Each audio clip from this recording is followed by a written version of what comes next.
Hello and welcome viewers, you're watching In Depth with your host Kriti Mishra. Over the past decade, India has emerged as one of the fastest growing bioeconomy in the world.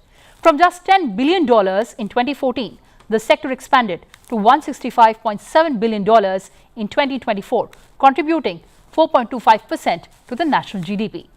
With an ambitious target of $300 billion by 2030, bioeconomy is steadily becoming a cornerstone of India's sustainable growth and innovation, driven by advancements in biotechnology, agricultural innovation and biomanufacturing, and also healthcare.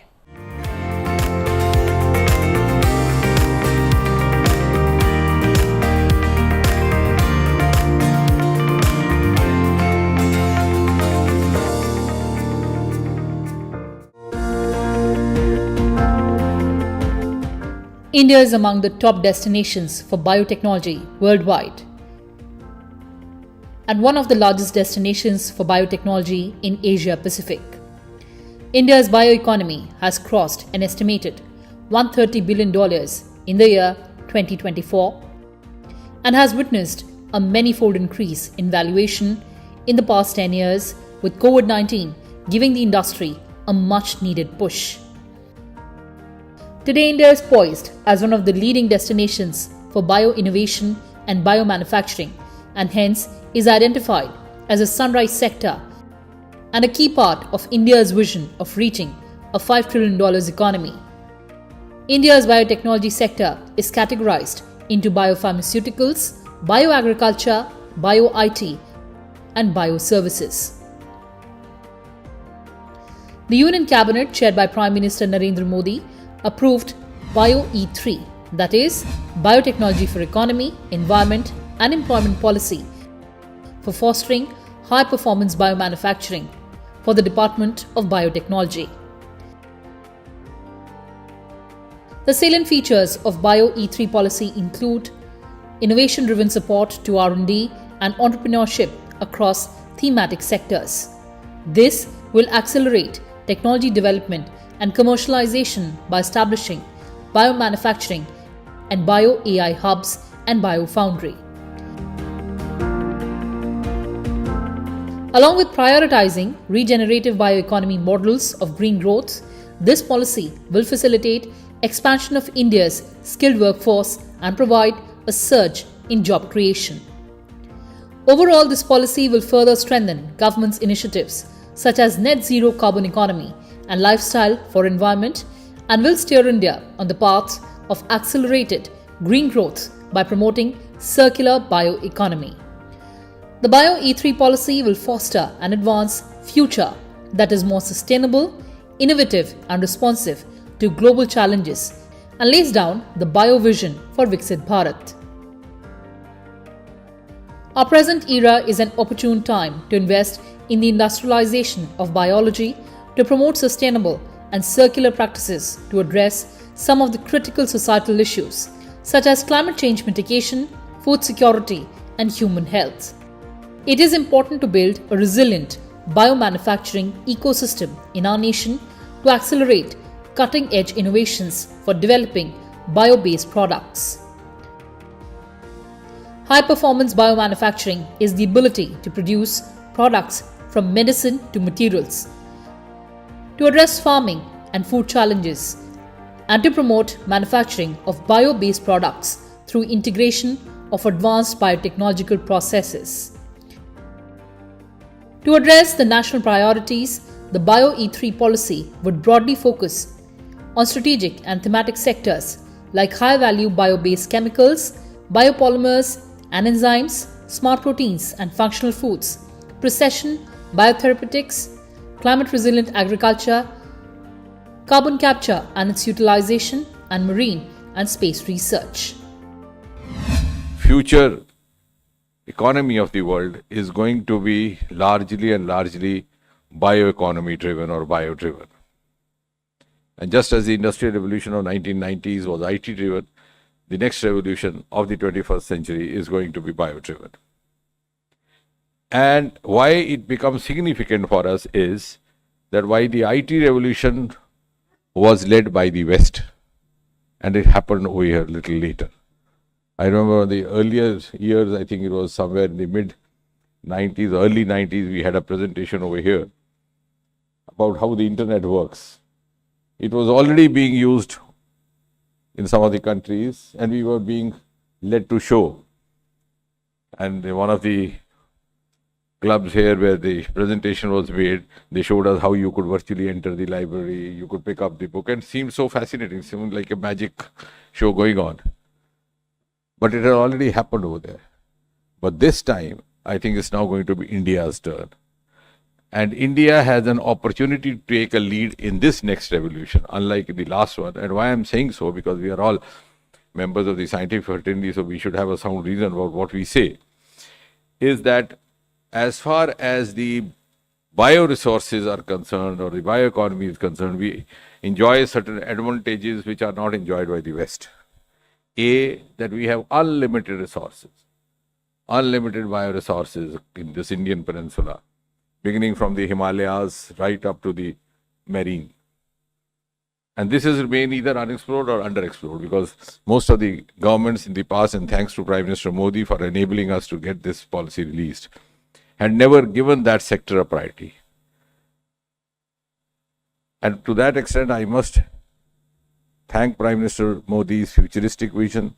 Rajesh made a series of presentations till the Honorable Prime Minister and his team were convinced about what was being sought to be explained. And I'm sure if it was not Prime Minister Modi, we wouldn't have been able to take a step, because most of the political governments do not actually seek to venture out into unknown domains. So to that extent, I think I'll be failing in my responsibility if I do not, from the bottom of my heart, thank Prime Minister Modi for having enabled us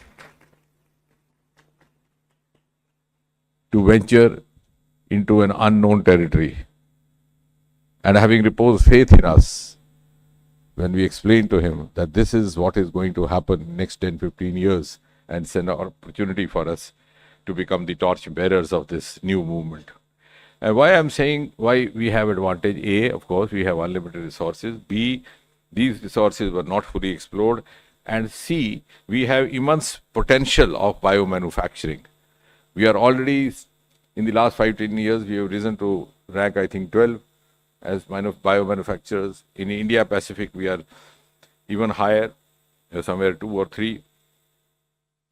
And to explain and to simplify it for the benefit of the friends from outside the scientific fraternity and also the friends from the media, I think the outcomes, if we are able to move as we have envisaged for ourselves, and we move with the same kind of dedication, because this is going to be a journey which is going to take a few years, maybe in 2 generations.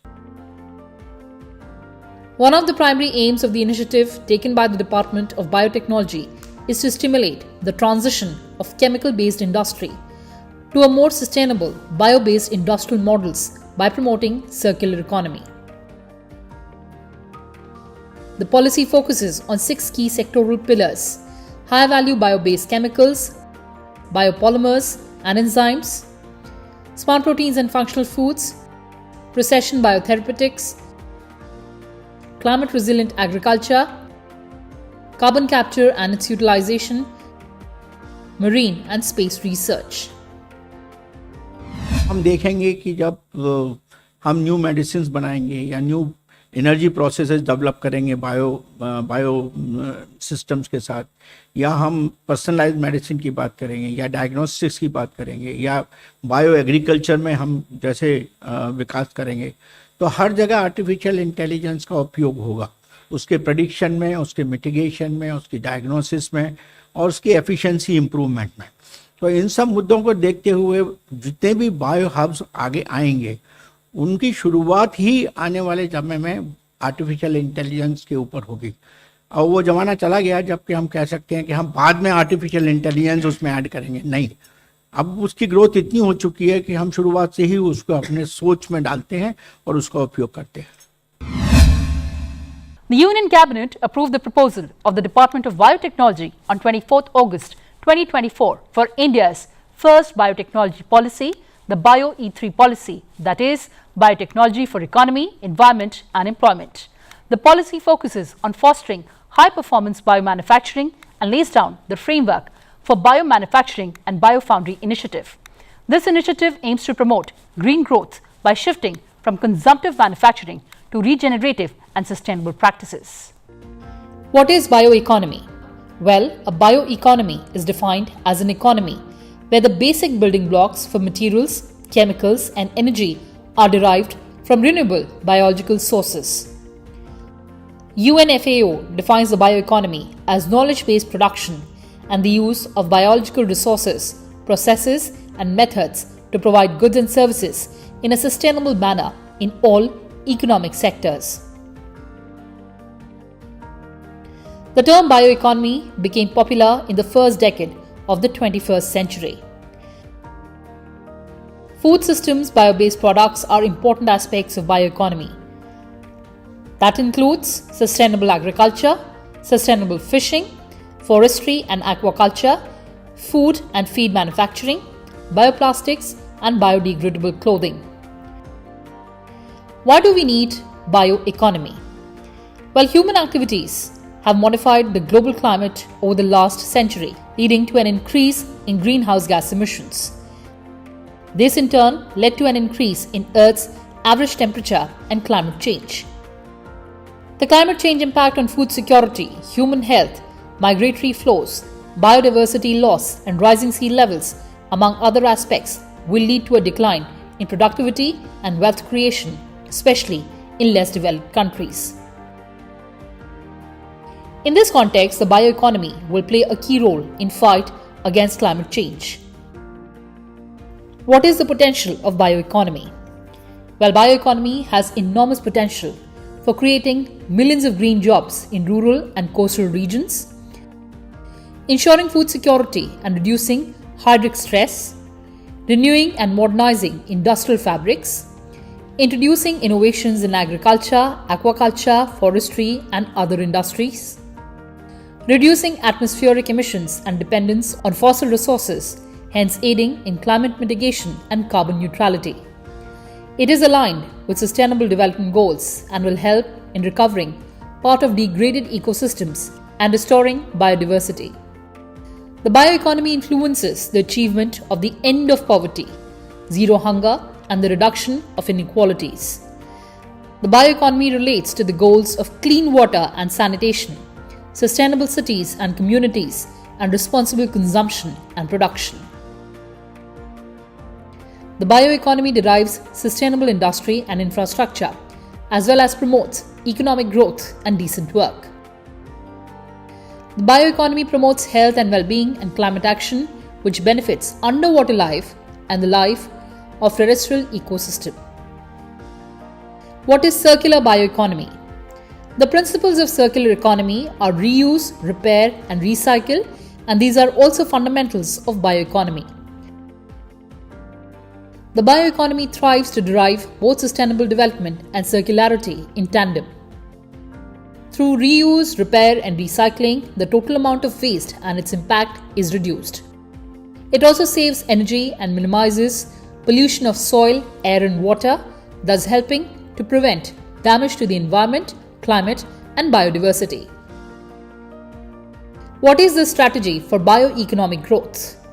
Bioeconomic advancement requires a strategic action plan starting from the grassroots level of governance along with multilateral efforts. These include increased investment in research, innovation, and training.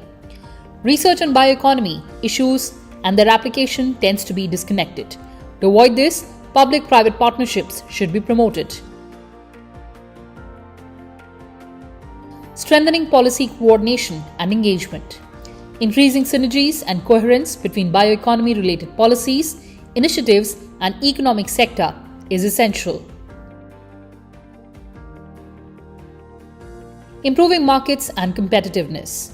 This consists of providing the knowledge base needed to make different sectors of bioeconomy more sustainable, as well as boosting the development of clean energy. The growth of the Indian biotechnology sector is fueled by rising demand at both domestic and international levels. The rise in domestic demand is fueled by initiatives such as Atmanirbhar Bharat and Make in India, while overseas demand for Indian vaccines and biopharmaceuticals is due to the globally competitive efficacy of Indian products. India exports vaccines to over 150 countries and is a leading destination for contract manufacturing and clinical trials. In order to contain healthcare costs, companies are leveraging generics and biosimilars, and India has poised itself as a hub to deliver affordable access to innovative and inclusive healthcare solutions. India has about 3% share in global biotechnology industry. We would be reaping benefits at three levels. A, domestic. Domestically, as the name indicates, E3, Bio-E3. So we would be benefiting our economy. We would be contributing to the environment concerns of the world, which will also give us a separate kind of a status. And C, of course, we would be generating employment. So these are going to be huge, huge domestic advantages. Then globally, we would be introducing a new concept of agri-food. As Rajesh was showing you, that milk slide, the day is not far, you will have non-animal milk. It sounds so fascinating, and I think one of the concerns in Bangalore has already started that. A company there, a startup, they have already started manufacturing, and they displayed on the tin non-animal milk and started getting exported also. Because our milk consumption, in spite of being 25, 70, in spite of producing 25% of the total production of milk across the world, is still not fully met. So here are we going to meet it? Where are you going to keep the animals? You will have the problems of land, the problems of environment. And therefore, this would be a new opening. And this is going to give a lead to the world because, again, we have an advantage over here. The biotechnology sector has the potential to have a multiplier effect on the overall economic growth of the country. This sunrise sector enables technology-led solutions for healthcare, industrial manufacturing, agriculture, environment, and clean energy. The biotech sector, particularly for vaccines, diagnostics, and therapeutics, has shown to the world that India can fight global challenges like the COVID-19 pandemic from the forefront and contribute with its first-in-class and best-in-class solutions, not only for itself, but for the entire world. We are already witnessing the increasing contribution of biotech startups innovating new affordable and accessible medical devices and digital health and tech solutions. From large manufacturers to young startups, the innovation ecosystem in the country has come together today, and India is self-sufficient in most of the products required to manage the pandemic, and we need to keep this momentum going.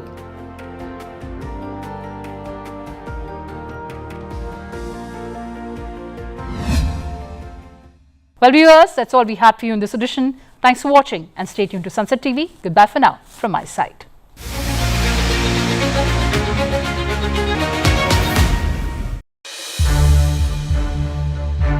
To watch more programs of Sunset TV, subscribe to our YouTube channel and don't forget to like and share them.